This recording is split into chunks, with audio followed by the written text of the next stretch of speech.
Hey guys, well, hope you had a great week. So last week, obviously, we had two packs, but you can see the minute we didn't hold this 5340 support, which was our level, we instantly had a massive sell-off. So, I mean, no surprise there. That was the level over which you can see here the yellow path had to hold. We kind of had a fake bounce, but again, we could not break over this head and shoulder resistance, and we ended up playing out the head and shoulders. So, not really surprised by it because we're looking at two paths, though I did expect it to balance the broader market. Japan just pretty much guaranteed the red path to the downside. So now people are asking me, like, are we going to bounce? So to answer that, I mean, based on this chart, like, though we're likely going to have a little bit of selling, I do think that we will have an oversold bounce. But again, I don't think the sell off is done. This short clip is presented by Chase.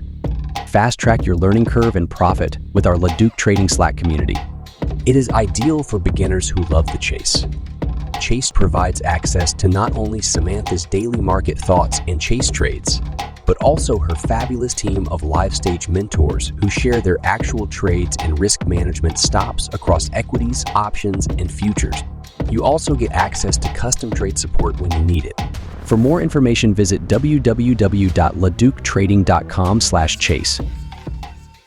And this bounce will also reject it and come back to the downside. Let me remove this. And this pretty much is the wave 3 high that I was talking about. And we're coming down for the wave 4. So in a wave 4 also, we have like an ABC, right? That's kind of what I mean. We're finishing off the A wave and then we'll move up for the B wave and then we'll come down for the C wave. So this is kind of what I see. And if I go to the chart of SPY, we've seen this before, right? The reason I was advising warning as well as lowering your positions is we were at the top of the channel. So this happening should not be a surprise, right? You can see here we pushed to this fib level, couldn't get above, boom. But something to note, if I zoom out, you'll be able to see that when we do gap down this morning, we are approaching support levels. So that's kind of why I think this could be your A, push up for a B, and then we come down for a C before this is done. Like ultimately, where did that wave 4 go? Oopsies. Okay, yeah, here we go. Gonna come down for the wave 4 before we go up. But this is still what I think. I mean,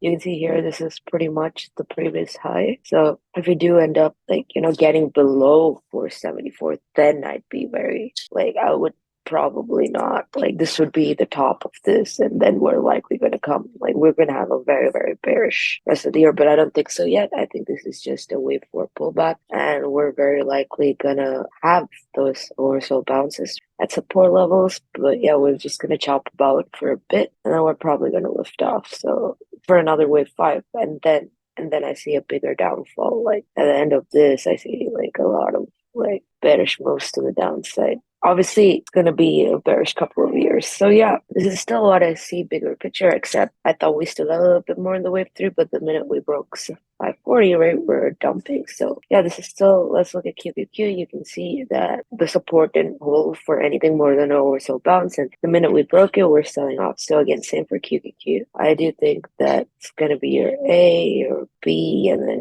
we do have a gap to fill at 403. And then maybe could push lower. Tech sell-off could continue for a bit more. So we come down still, right, for this wave 4 before we push up for the wave 5. IWM again, another fake breakout. Not even surprised. This is why I still kept the bearish chart on this, just because of the number of fake breakouts IWM has. So, and what gave away the clue? Remember the levels we discussed on Wix? If we break above this 19, we're going to have a super bullish move. And why was that? This was the downtrend line. We've been in the downtrend for 2 years. And you can see the minute we broke above, we've been supersizing on Wix. So again, all these were pretty much clues came off that the market was going to sell off, so it should not have been a surprise. But what I was interested in is we are selling off with the dollar. It's not unusual. It does tend to happen. So that was interesting to see both the yield and the dollar. And then the yields are selling off. Yeah, see both the yield and the dollar did continue to tumble with the market. So that when all three sell off together, that does spell very broad risk. But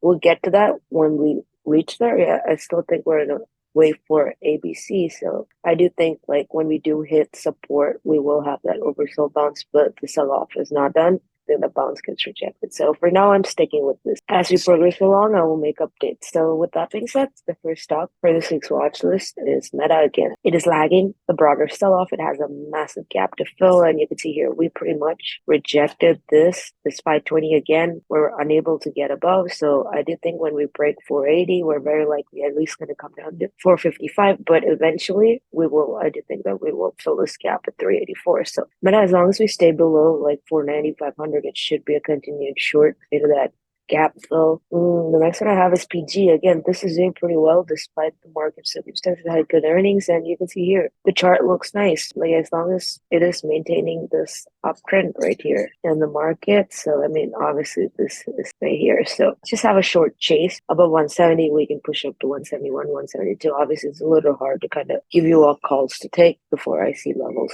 on the market. This is trying to break out.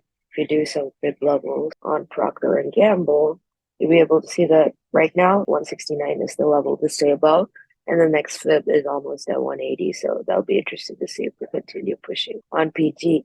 The next one I have is Apple. Again, same thing as Meta, right? You can see here we're rejecting the big resistance at 225. This is a bearish formation, so if we do break below like 220, 218, we should be able to come down to like 215, 210 on Apple. So break the bear flag, it should make for a very nice trade on Apple. And last but not the least, like we've discussed LMT in the Chase channels, so you can see that we had that breakout over this 500 and we've continued up. So I do think that a little bit of pullback in the support will still lift it higher. So I am still bullish on LMT on a pullback. So yeah, that's all I have for this week. I hope you have a great day. Subscribe to LaDuc Trading YouTube channel for more Wolf's weekly wave list videos and other content.